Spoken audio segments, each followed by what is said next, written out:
Is Child Abuse Awareness Month and Strengthening Families Month here in Montana. Previous years would fill the state capitol lawn with hundreds of pinwheels, but due to COVID-19, some changes were made. This year, for Pinwheels For Prevention, people are encouraged to make pinwheel art and display it at home and digitally challenge 5 others to go blue on Monday. Families are encouraged to post on social media with hashtag Pinwheels for Prevention or their creations and challenges. Melissa Lavender with the Montana Children's Trust Fund says COVID-19 has created a challenging situation for many families and urges people to raise awareness and help where they can. Food, shelter, clothes, water, childcare. With those things not being readily accessible for many families, stresses are high.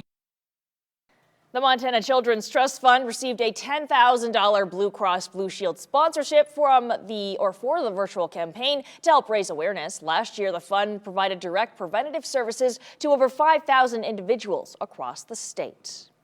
And in more news around Montana, the Department of Public Health and Human Services has seen a sharp drop in reports of child abuse and neglect since schools closed due to COVID-19. MTN's John Riley spoke with state officials about why they're concerned in the sudden drop.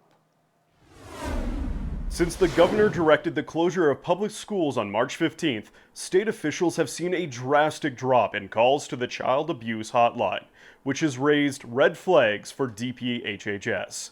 From March 8th through the 14th, the week prior to the closures, 765 calls a week were being made to the hotline. Since the closure, the number of calls has dropped by more than 40% to an average of 425 calls a week. DPHHS says this shows just how important the role of teachers play in a child's well-being. And in addition to the community, they're our eyes and ears. They see children every day, and they know them as well as anybody. So it truly is, they're an important piece. You don't have to be a teacher or a member of Child Protective Services to report negligence or abuse. Anyone can make a report anonymously at any time. Just because we're in a pandemic doesn't mean that a family struggles, and if you see something, if you suspect something, then do something.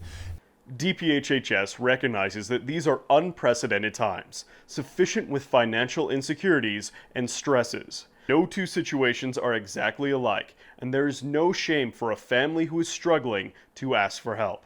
And if people are having struggles, if a family is struggling, to make sure that they're asking for help, make sure that we're reaching out to people and seeing if they do have everything they need, or how can people help. Yeah, we want people to call the hotline, but we also want people to be watching out for their friends and neighbors before something happens, before there's child abuse and neglect.